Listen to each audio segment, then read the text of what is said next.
When certain obstructionists become too irritating, label them after suitable build-ups as fascist or Nazi or anti-Semitic, and use the prestige of anti-fascist and tolerance organizations to discredit them. In the public mind, constantly associate those who oppose us with those names which already have a bad smell. The association will, after enough repetition, become fact in the public mind.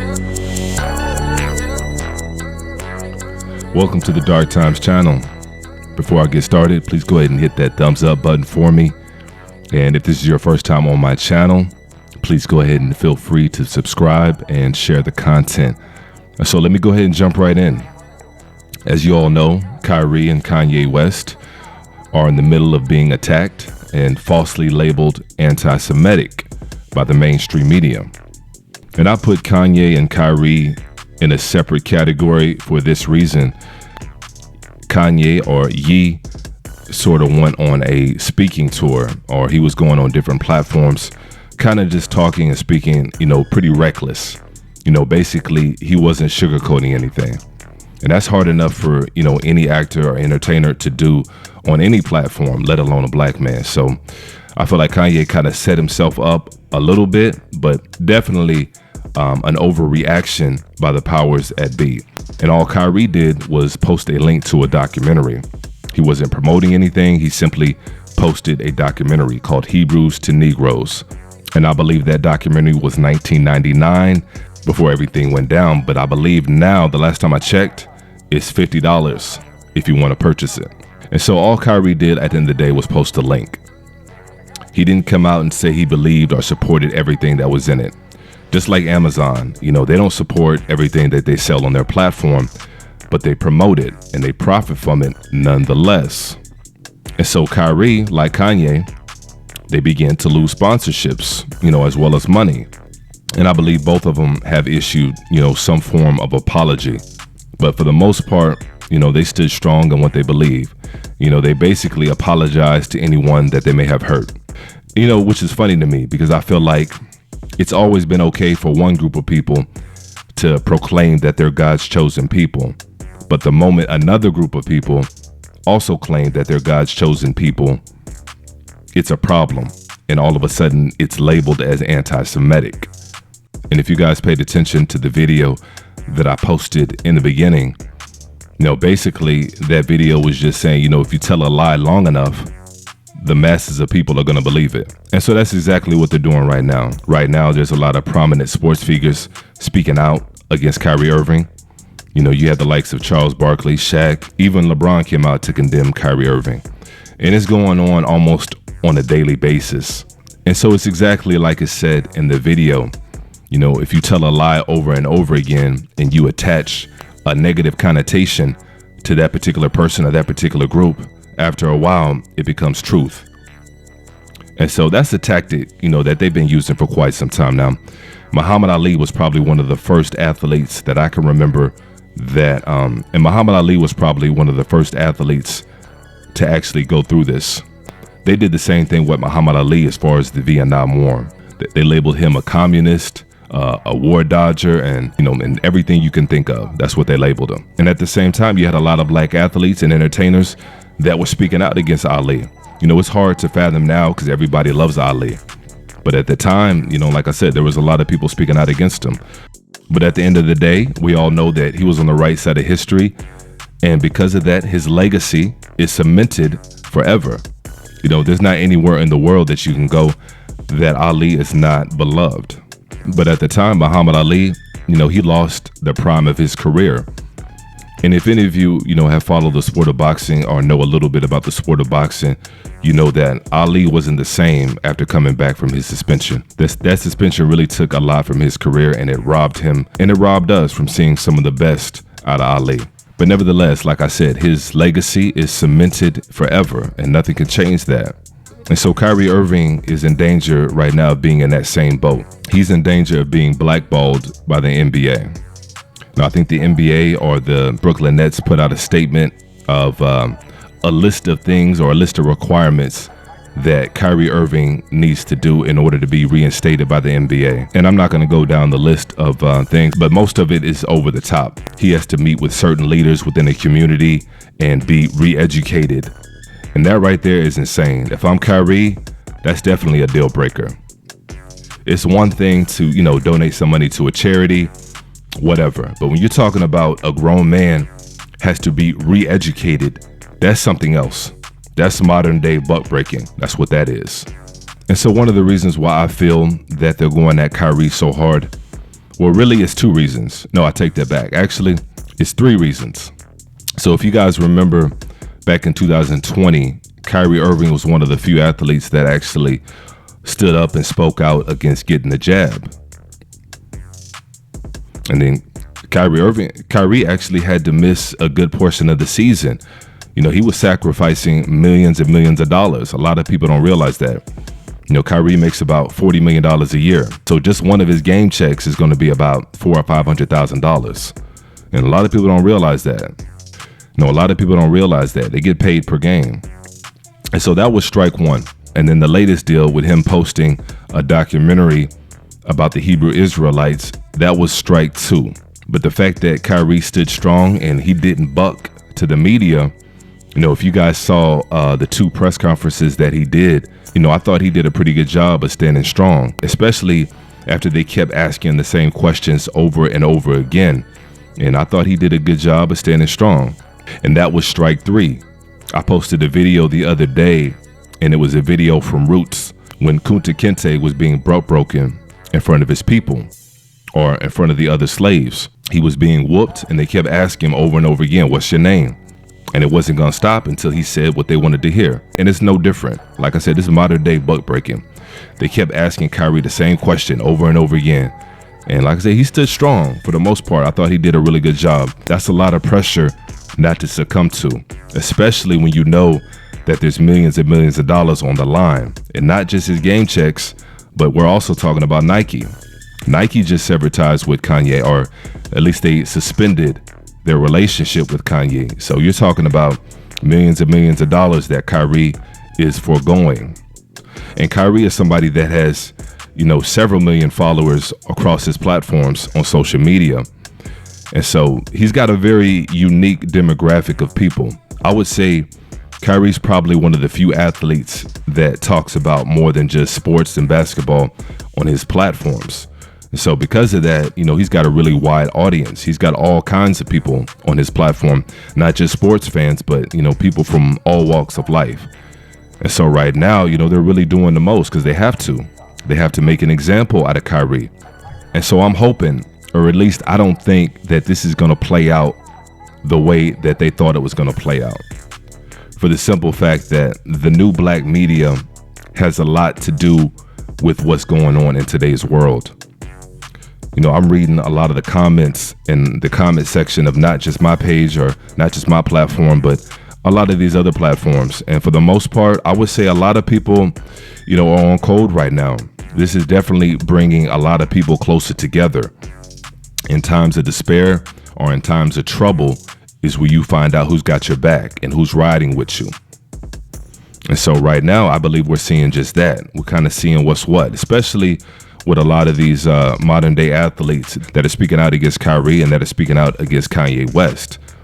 And a lot of them are doing so unsolicited. They're going on these platforms, on their own volition, willingly, giving their 2 cents. There's a lot of athletes, what's the brother's name that used to play for the Knicks? Amari Stoudemire. Yeah, I haven't seen Amari Stoudemire in years. And the last time I did see him, he was talking about he was an Israelite. And so he was one of the first ones to go on ESPN or one of these platforms and publicly denounce Kyrie Irving. And so, like I said, a lot of people are starting to wake up and they don't really have a need for the mainstream media anymore. 5-10 years ago, if you wanted to get the scoop, you had to turn on ESPN or you had to turn on CNN or whatever the major network was. You had to turn it on. And that's simply not the case anymore. So there's a lot more options for us out there. And so that brings me into today's topic. And shout out to Blue Blood Sports TV. He's the first one that I know of to actually drop this. And if y'all follow the sport of boxing, that's definitely the channel that you want to subscribe to. He's always dropping great content, and he's very thorough with what he does. So the actor Isiah Washington has made a proposal to the legendary Floyd Mayweather, Kanye West, and Kyrie Irving. And some of y'all may feel a certain way about Floyd Mayweather for whatever reason, but say what you want about Floyd Mayweather. He's actually one of the few black prominent voices that openly shared his support for Kyrie Irving back when he was going through his stance on the jab back in 2020. And it was unsolicited. Like I said, nobody asked Floyd for his opinion. You know, a lot of these athletes are put on the spot and they're forced to give their opinion about this and that. But Floyd is in a completely different sport and didn't have to make a comment, at all. He could have just stayed in his lane and that would have been that. But Floyd, like I said, back in 2020, he chose to make a video in support of Kyrie Irving. And that same video is now circulating again right now in support of Kyrie Irving. Like I said, although that video was made back in 2020, it's definitely still applicable to Kyrie's situation right now. So say what you want about Floyd. That's a stand-up individual. That's a stand-up dude. That's what independence looks like. That's what being your own boss looks like. So Isiah Washington has proposed that they go into business together making black films and black cinema. And that's a big deal. That's a major deal.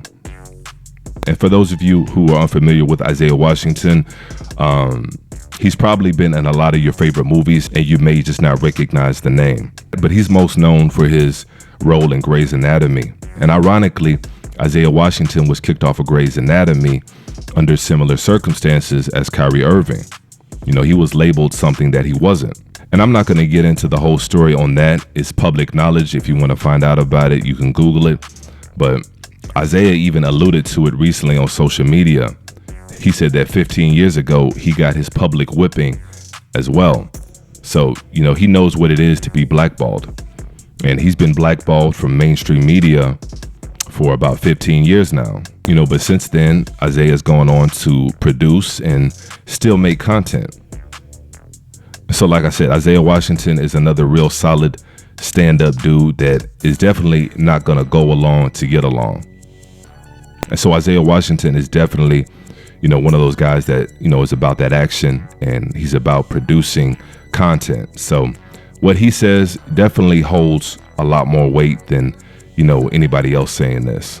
And right now, Isiah Washington is trying to produce a Bass Reeves movie.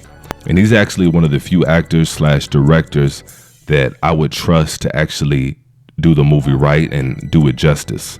There's been a few, Bass Reeves projects. I believe there was a movie made back in 2010.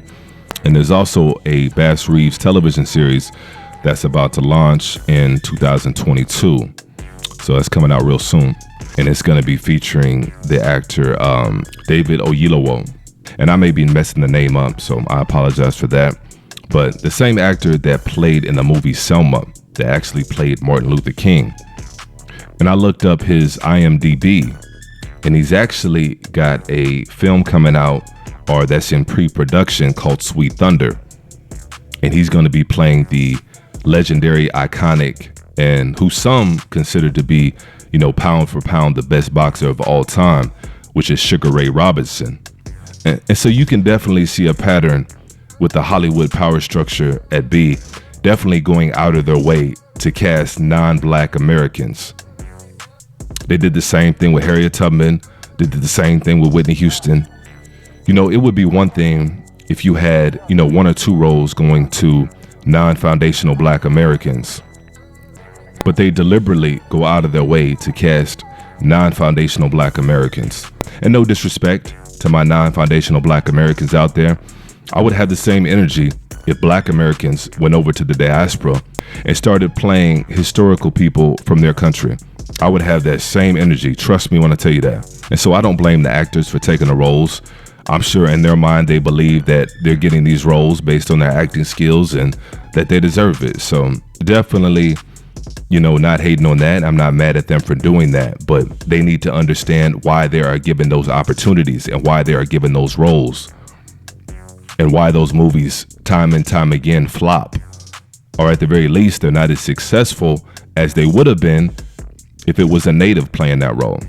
And so if you follow Isiah Washington as an actor and as a producer, he posts about different subjects and topics like this as well. But instead of complaining about it, like most people do, he actually puts his money where his mouth is. And we already have a good amount of black filmmakers and producers, but I would say 99.9% of them are making stereotypical films. You have the likes of Tyler Perry and 50 Cent, Oprah Winfrey, to name a few. But when you make up 14% of the population and the mainstream media goes out of their way to promote negative headlines on the news about your group specifically, almost every hour of the day, and make no mistake about it, they can find crime on any particular group. And by the numbers, we know that black people do not commit the majority of the crime. Even though they say we commit the higher percentage, let's take that for what it is. Let's say that's true. We commit the highest percent. That still does not mean that we commit the majority of the crimes. And so there's no reason why we should see an overwhelming of black men and women represented when it comes to the crime report on the majority of these news channels. If we're not committing the majority of the crime by the numbers, it makes no sense that black people are now the face of criminality across America. And I'm sure I'm preaching to the choir right now. You know, most of you guys are already well aware of this. And so that's nothing new. And so most of you guys already know what time it is. You guys already know what it is when it comes to that. But the point is, you're going to have to counteract that somehow.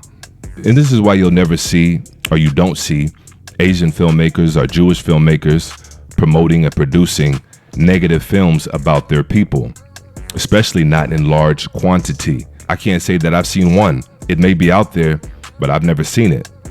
So that says a lot. These are groups of people that understand that you're only as good as your model. And Bill Cosby definitely understood this, which is why he tried to buy NBC, but was unsuccessful, of course. They definitely were not about to hand over the keys to NBC for any amount of money, especially to Bill Cosby.